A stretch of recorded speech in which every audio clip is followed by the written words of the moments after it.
Hey everybody, my name is Suke. Welcome to Lead Guitar Workshop. I want to talk about some of the ideas in there I was doing. Pedal tones. Pedal tones really gave me so many ideas when I just understood what they were and how many different variations you can do with them. So what is a pedal tone? A pedal tone in a simple way is just a constant note that happens against other notes. This can happen in different ways. I believe the original term pedal tone came from the church organs when they would hold the foot pedal down and drone while they played notes above it. So for us, like as a guitar player, I first started seeing this a lot with just like open strings on the low side. So you may hear someone play like if I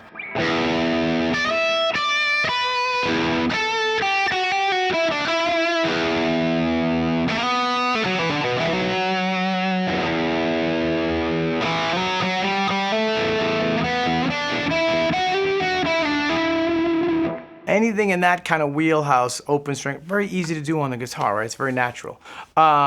People also do it with the high strings. I remember hearing like on Ain't Talking About Love or something, Eddie's keeping, I believe, an open E.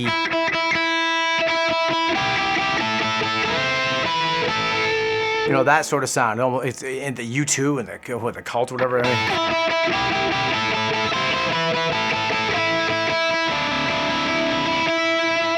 That's also a pedal tone. You're keeping a droning open string. So on the guitar, I didn't really think much beyond those because they were kind of one-trick ponies, but the open strings dictate certain notes, certain combinations and stuff.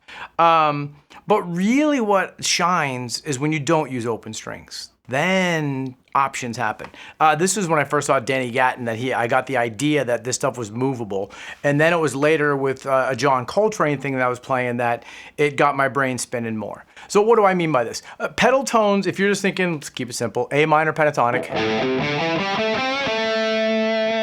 So if you want to practice, let's say if I'm on this middle A, I'm gonna go back and forth to every note above it in the pattern and with that A.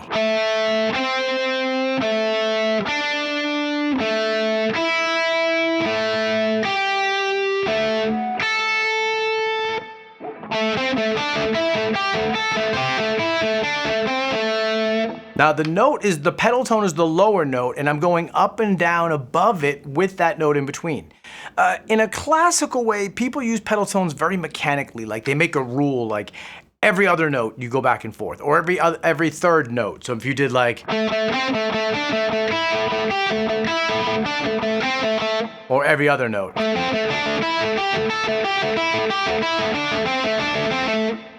But you can do it and you can vary it up. You can spread it out and put a little syncopation in there.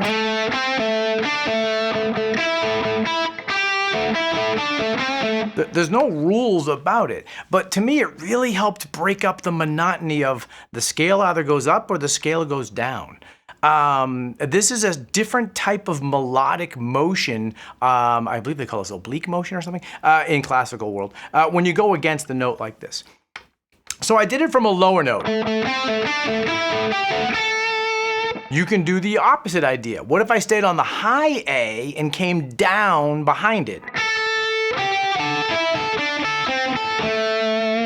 Now you have to get kind of creative sometimes with the fingering. Sometimes you're rolling, sometimes you're skipping strings with the same finger. It gets a little dicey. The music world doesn't care what you have to do on your instrument to get it done though.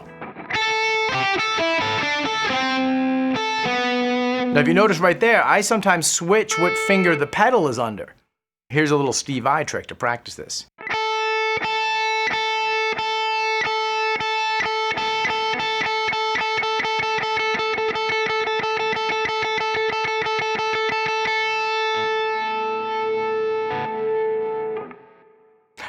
So that will help you facilitate changing fingers.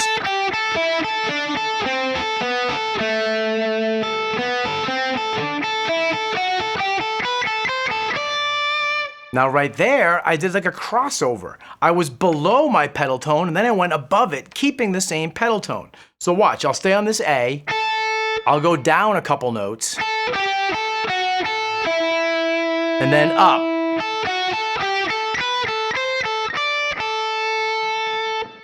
Pretty cool.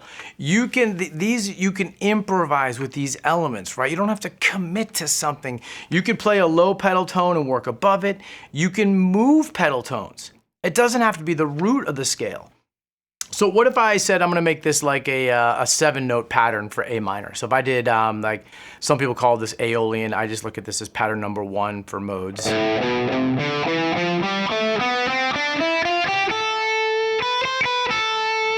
So what if I went up,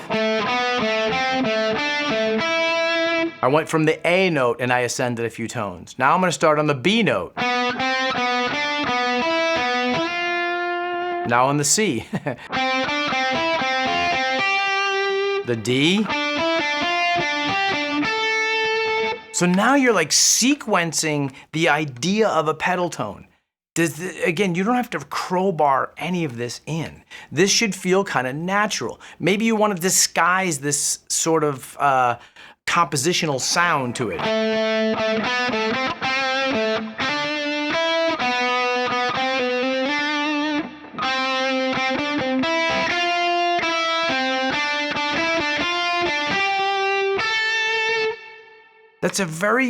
There's so much open ground to interpret without the staircase. Scale goes up, scale goes down.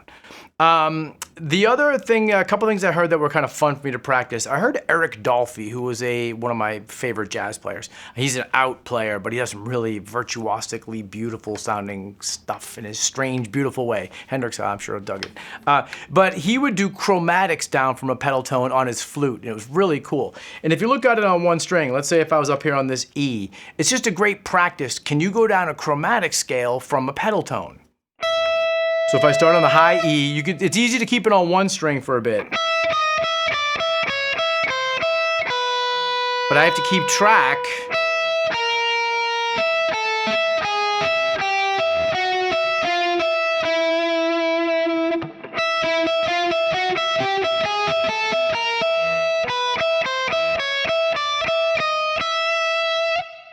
That's a little harder to put in a solo, but you get this facility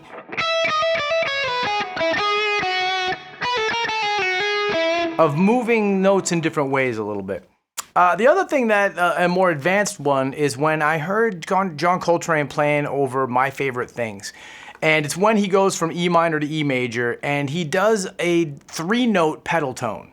And this just, again, got the brain going. So what he's in E major. So if I'm gonna play, I'll play like pattern 2.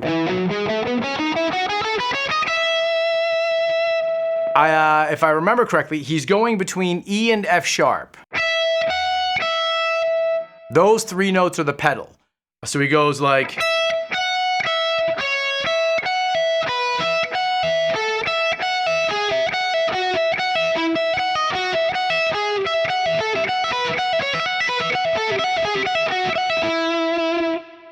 Very cool. That gave me so many ideas later when I heard this. I guess I should also go back to when I heard pedal tones, was when I'm old enough to have gotten this on a little little vinyl record you ripped out of Guitar Magazine, is when Eric Johnson first came out with Cliffs of Dover in 1986 or something, and Guitar World magazine had it, and you peel it out, you put it on your turntable, and you tape a penny to it so it doesn't slip. That old. And I heard Cliffs of Dover, and that was like a combination of like where Yngwie was coming from and like Eddie Van Halen, and sort of like there was a whole, like, I just never heard of it, but that was a classic pedal tone that he does. That part there where he's pedaling a G note and he's going between a D triad and a C triad. I thought this was such a musical lesson because he's going down the D and then up a C while pedaling.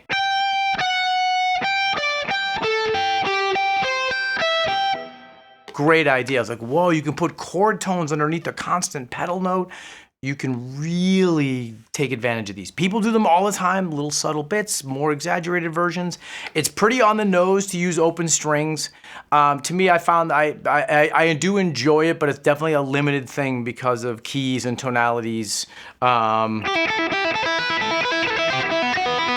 You know, what, Thunderstruck or whatever, like Thunderstruck is all pedal tone, right? The open B string, the whole song.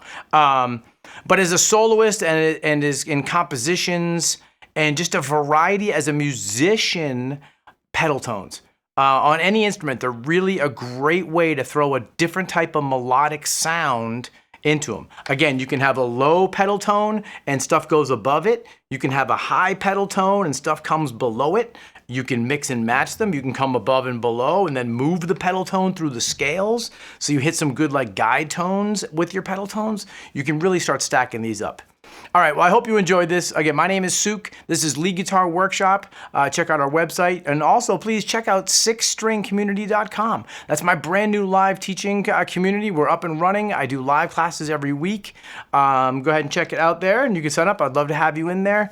People are rocking. We have, like I said, many classes a week, and stuff's being added as we go. It just started in January of 25. All right, folks. Well, you know the deal. Keep playing.